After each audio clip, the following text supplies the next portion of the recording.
The biggest reason you're really not moving forward with that idea that has been floating around your head for the longest time now is because you keep second guessing whether or not you heard from God. Girl, I have been there more times than I even care to admit within the last year alone. So, if you give me a few minutes, I can show you a simple way to overcome this very annoying problem. First things first, if you're honest, the idea that you have isn't really the issue. The issue is the doubt that you have within yourself. The fact that you doubt whether or not you actually heard God. Doubt is the problem, and doubt is the thing that we're going to tackle today. Doubt keeps you in a cycle of second guessing every decision, every move you make, every step you want to take. It will always hinder you, delay you, keep you stuck, etc. Keeps you on that cycle. So it kind of usually goes something like you feel that pull, that initial pull to do something. So, as a Christian woman, you pray for clarity. You ask God, okay, Lord, is this you? Is this the direction that you want me to go? Does this match up with the vision that you've given me? And then you hear from Him. That idea comes. But instead of acting on it in that moment, you sit on it. As you continue to sit on it, you start wondering, did I just kind of cook this up in my imagination? And then you decide, you know what, let me ask God for confirmation again. And before you know it, you're overthinking every single angle. You tell yourself that you're waiting on God, but the reality is doubt is what's keeping you stuck. So if that's you, you're not a broken Christian, you're not a bad Christian.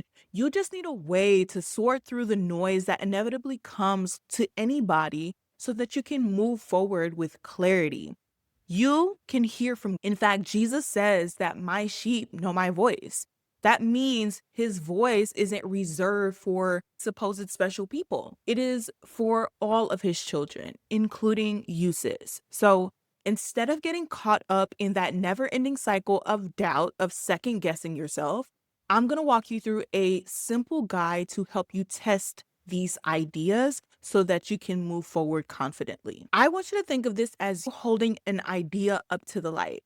And the reason as to why you would ever hold up anything against the light is to check for its validity, to check for whether or not it's right? If you hold up a $20 bill in the light, it's to see whether or not that $20 bill is actually valid. You hold things to the light so that you can see clearly. As you're holding your idea up to the light, I want you to ask yourself about 4 questions to help you tell the difference between a God idea and a good idea. So the first question that you're going to ask yourself is, where did this thing even come from? Was this idea something that God has impressed within your heart during prayer, during Bible study, in the stillness, or whatever the case may be? Sometimes it can be in the mundane of doing the everyday work around your house. You're probably at work, enjoying life as is. Is that how the idea came about? Or did it show up after scrolling, striving because you feel like you're behind, or comparing yourself to someone else? Where did this idea even originate? I want you to understand that most of God's ideas are planted in the secret place, in the everyday mundaneness of life, and not necessarily on the explore page. When you leverage ideas that just come off the explore page and run with them, you end up falling back on that idea because you realize it was just one of those things that you replicated from somebody else. So really sit with the question of, where did this idea actually come from? The second question I want you to ask yourself is, why do you even want to do this thing? Why does this idea matter to you? Why do you want to pursue it? And I think that this is a question of motive. So is your motive a matter of obedience because you feel that pull, that call, that draw to do the thing? Is it more so a matter of stewardship? You want to make sure that you're managing the thing that God has called you to do well? Is it a matter of love because you know that somebody needs this thing from you?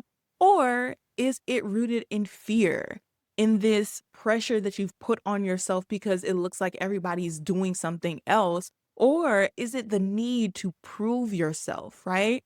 The why will always reveal the posture or the spirit behind the work that you're doing. You want to ask yourself why you want to do this, why you want to pursue this, because your motive matters. Your motive determines the posture that you're in as you're trying to pursue this thing. It's going to help you determine whether you're actually operating within the will of God or not. That is something to take into consideration. Question number 3 is, who does this thing ultimately glorify? If I end up doing this thing, who is glorified at the end of the day? Will this idea exalt Jesus' name? Is this thing going to build his kingdom? Does this thing actually reflect his character? Does it position me as a citizen or an ambassador of the kingdom? Or will it elevate my platform, my image, my reputation? Is this a me thing or a Jesus thing? And I think that's one of the questions that sometimes we don't even take into consideration because we think that promoting ourselves is not wrong. And I would agree that there's nothing wrong with promoting your business, promoting your work, because ultimately at the end of the day, you started your business to be able to, first of all, obey what God told you to do, but also to bring in income to support your family, to support your lifestyle and things like that. But there's a big difference between promoting the work that you're doing versus promoting yourself. Oftentimes, when people are promoting themselves, it's because there's a sort of validation they're seeking from man. And according to the Bible, we are not to seek validation from people. If God gave you this idea, he should be the one who gets the glory, not just partial credit. If you're afraid of giving that glory back to God, if you feel weird about bringing God into the mix, if you feel as though by mentioning God's name, it discredits you in some way, shape, or form, that idea may not be from God. And the last question that you want to ask yourself is, does this help people? Will this idea point people back to truth? Will it provide them some sort of healing? Will it bring them a sense of freedom? Does it actually help people, or is this mainly something that's trendy or more self-serving? I don't know if we recognize this, but a lot of the times it's very easy in entrepreneurship to really center ourselves in the mix, right? We center what we know, we center our expertise, we center our experiences, not taking God, let alone the people that we're supposed to serve, into consideration. God's assignments always carry impact, not just for you, but for other people too. Make sure that the idea can actually serve others, not just progress your business forward. So I'm going to kind of walk us through an example. If you're listening to the podcast, girl, I would suggest you go on YouTube because I'm going to show you a whole thing so that you can see what this discernment filter can look like for you. We'll use the example of somebody who wants to start a podcast. This is a discernment filter. As you look at these questions, I want you to think of them as a filter that you are bringing this idea through to determine whether or not it's of the Lord or if it's just something that you created yourself. Now, even if it's a self-centered idea, that doesn't necessarily mean that it's not a good idea. But what I want you to kind of realize is that there is a big difference between a good idea and a God idea. And at the end of the day, if you feel like God is calling you to bring him back into your business, not just in the way that you show up and talk about your work, but actually being integrated into the transformational work you're bringing for your clients, then good is not enough. The idea has to be more than good. It has to be God. And so let's look through this discernment filter with the eyes that this is somebody who is thinking about starting a podcast. So first question again is, where did this come from? If this is a God idea, the thought process for this person might be they kept sensing a burden during prayer and Bible study, and it's something that they couldn't shake. It could have been during their time of taking care of the house or whatever. They may have been in a shower or something. There was nothing really more of an external influence outside of the Lord that may have dropped something in their spirit for them to feel like, this is a good idea. This is something that I should consider pursuing, right? Whereas if this is something that came from the self, you'll notice that there's a difference here. The idea came after they realized maybe everybody has a podcast, that they don't want to feel left behind, that they don't want to miss out on the possibilities of what could happen to their business if they were to start a podcast. Like, what if I miss out? What if I miss out on what I can actually achieve? What if I miss out on What's on the other side of this business if I don't do this podcast? I mean, everybody's doing this podcast. That is not the right mindset to determine whether or not you should move forward with something.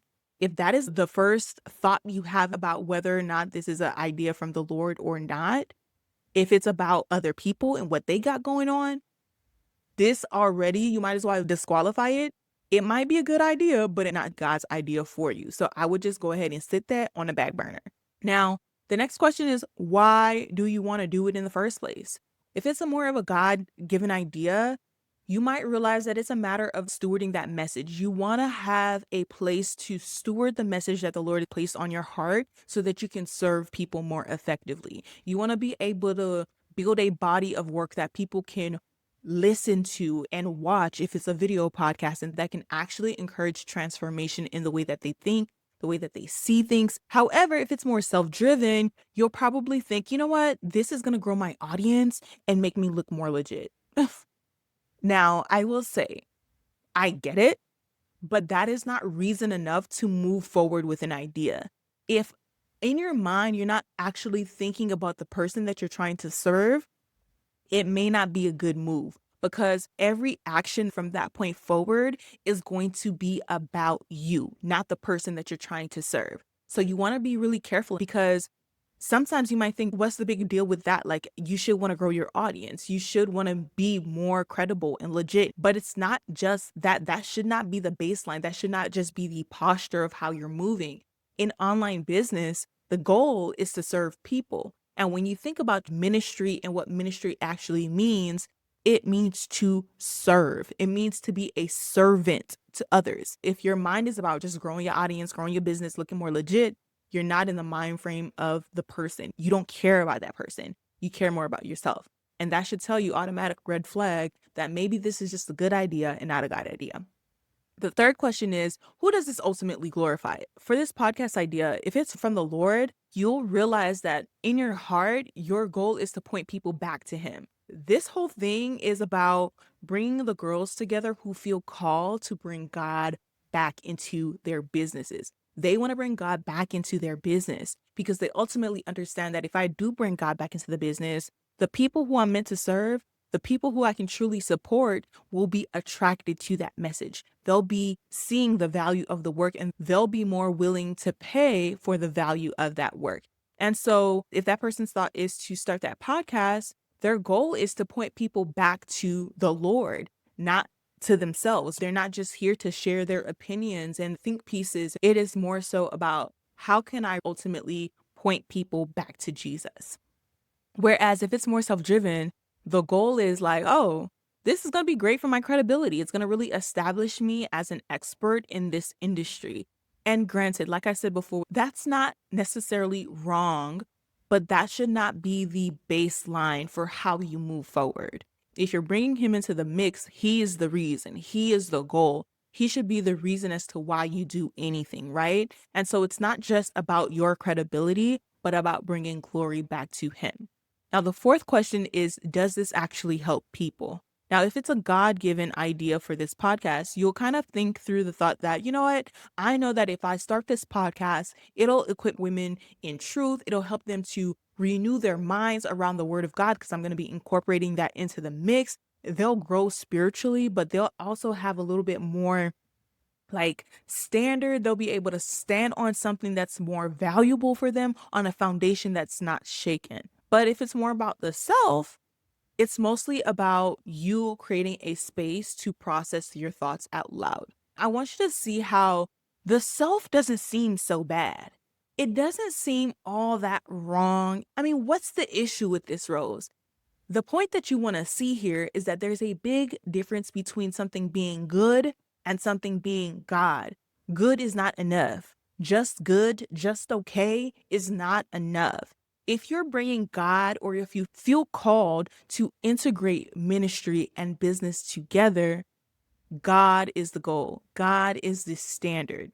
If it is a good idea or a God idea, God is ultimately the thing that's worth pursuing. So I want to kind of give a little bit of a warning here. As you're moving through this discernment filter, I want you to use it to bring clarity before you move, but I don't want you to use it as a reason to stall your progress.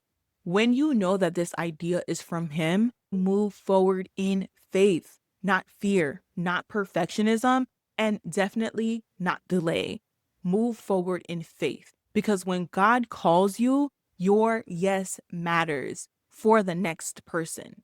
The goal isn't to be perfect or anything, but it's to be obedient to the call, to be able to steward that call well so that the people that the Lord is trying to reach can be reached, that you'll be found, that they'll be able to answer the call that's on their life too. And it just becomes this picture of multiplication where we're all going, therefore, making disciples of all the nations. I want you to also realize that if something ever feels off for you, come back to that checklist of questions and ask yourself, what step or question did I not follow through on or answer correctly? Was I actually as honest as I could have been in this particular question? 9 times out of 10, you will find the gap. And when you are able to identify that gap, you'll be able to circle back and ultimately discern whether or not he asked you to start it in the first place. Now is the time to take action, girl. You are called by God. Sometimes the only way for us to know if it's a God idea is to simply take the first step and see what fruit it produces. And you'll realize that if it is from Him, the next step from that point is to simply define the specifics of what He's asking you to do so that you can move from just an idea that's in your mind to an actual assignment that you're accomplishing on this earth. That is why I created a free guide called the Marketplace Ministry Model. It walks you through how to bring God back into your business. It shows you how you can position yourself in your lane of grace or your zone of grace and how to start attracting the people that He's called you to serve. You can grab it in the comment section down below or the description box or the show notes below by clicking that link. In the next episode, I'm going to show you exactly how to clarify what God has called you to do. Sometimes we think that looking for more strategy will help us execute on the vision, but most of the time, real momentum comes when we identify the area that we need to pull from. In other words, it's probably already in you. So I will see you in the next video. TTYL.